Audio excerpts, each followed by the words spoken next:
Assalamualaikum warahmatullahi wabarakatuh. Alhamdulillahi rabbil alamin. Allahumma salli ala sayyidina Muhammad wa ala ali sayyidina Muhammad. Saya bagikan kisah mimpi yang dialami seorang hamba Allah yang tempo hari diceritakan kepada saya bahwa orang tersebut bermimpi tentang gurunya yang sudah meninggal. Diperlihatkan di dalam mimpi tersebut bahwa gurunya yang sudah meninggal itu ada bersama istri yang kedua. Karena gurunya itu poligami, maka di dalam mimpi itu wajah dari guru yang sudah meninggal tersebut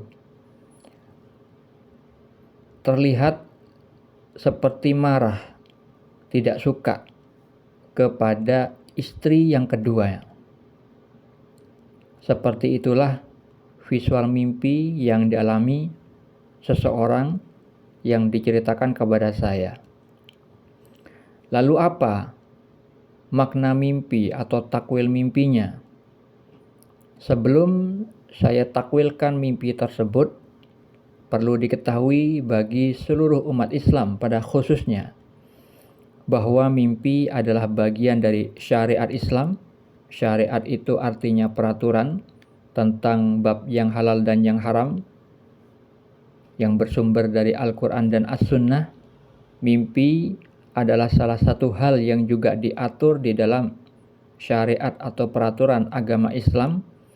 Diatur tentang bagaimana cara merespon mimpi, karena mimpi itu ada 3 macam. Disabdakan Nabi Muhammad SAW di dalam hadis riwayat Muslim.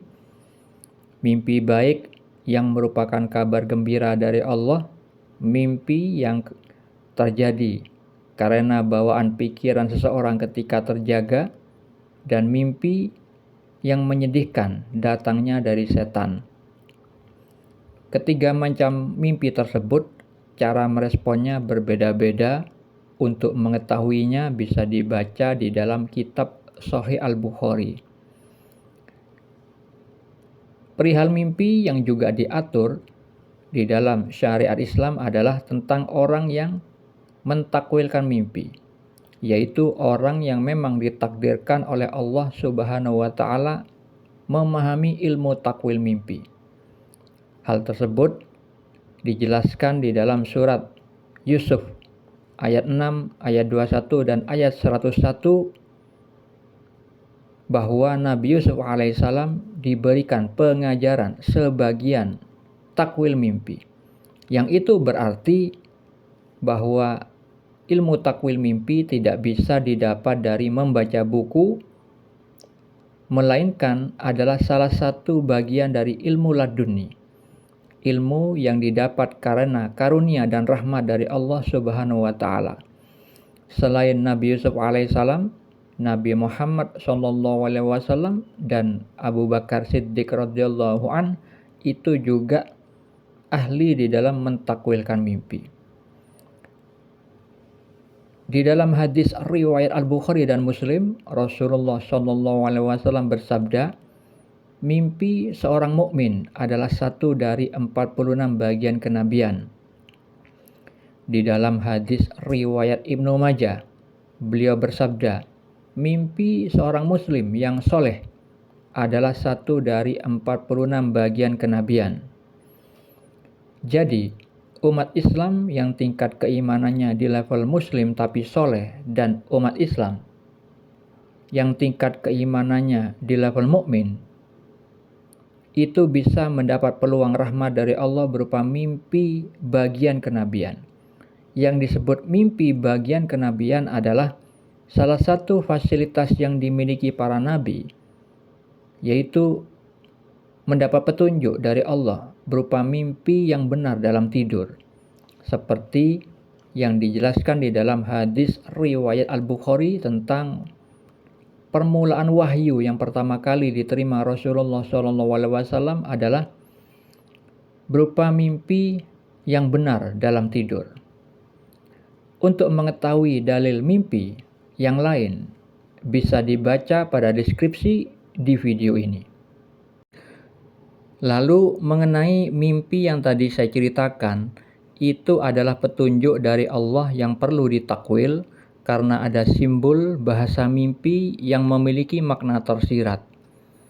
Ketika di dalam mimpi itu divisualkan wajah suami yang sudah meninggal, memperlihatkan wajah ketidaksukaan kepada istrinya yang masih hidup di dunia. Itu memiliki makna tersirat bahwa istrinya yang masih hidup itu telah berbuat maksiat di dalam kehidupannya. Kemaksiatan yang diperbuat istrinya adalah berkaitan dengan meninggalnya sang suami. Perlu diketahui bahwa Rasulullah SAW bersabda, sesungguhnya amal-amal atau perbuatan mereka yang masih hidup itu bisa diperlihatkan kepada keluarga dan ayah-ayahnya yang sudah meninggal dunia. Jika amal tersebut baik, maka mereka merasa gembira dan memuji Allah Subhanahu wa Ta'ala. Akan tetapi, jika amal tersebut buruk, maka mereka, para mayit, berdoa, "Ya Allah, janganlah Engkau tutup usianya sebelum Engkau memberi petunjuk kepada mereka." Jadi, karena amal orang yang masih hidup itu diperlihatkan kepada orang yang sudah meninggal, maka ketika orang yang meninggal itu memperlihatkan wajah marah, ketidaksukaan kepada seseorang yang ditinggalkannya, yang masih hidup di dunia, maka itu berarti yang masih hidup itu telah berbuat maksiat. Apa maksiatnya terhadap orang yang sudah meninggal?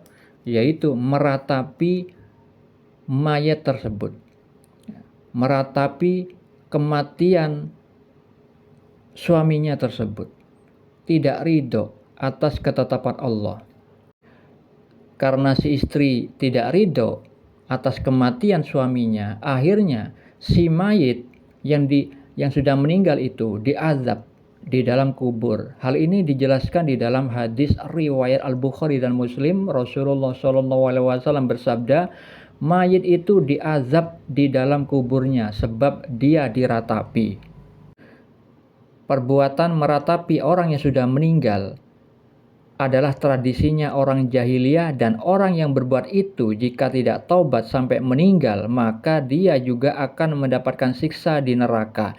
Dijelaskan di dalam hadis riwayat Ibnu Majah, Rasulullah SAW bersabda, meratap itu sebagian dari tradisinya orang jahiliyah, dan perempuan yang meratap ketika dia mati dan belum bertobat, maka Allah memotong untuknya kain dari bara neraka dan baju kurung dari nyalanya api neraka.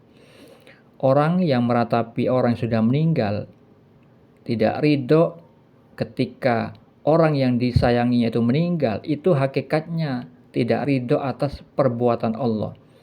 Maka orang seperti itu akan mendapatkan murka dari Allah Subhanahu wa Ta'ala. Dijelaskan di dalam hadis riwayat Ibnu Majah.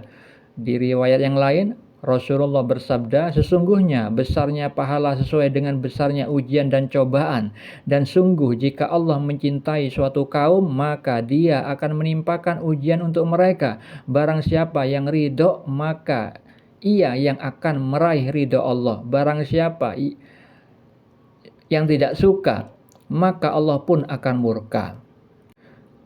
Makna mimpi yang tadi saya ceritakan itu sesuai dengan kehidupan nyatanya, bahwa istri yang nomor 2 tidak ridho atas meninggalnya sang suami. Hati-hati bagi saudara-saudariku yang dirahmati Allah, jangan sampai kita meratapi orang yang sudah meninggal, karena hal itu akan membuat siksaan kepada orang yang sudah meninggal. Dan jika Anda yang berbuat meratapi tidak taubat, juga akan mendapatkan siksa di neraka. Semoga kisah ini bermanfaat. Assalamualaikum warahmatullahi wabarakatuh.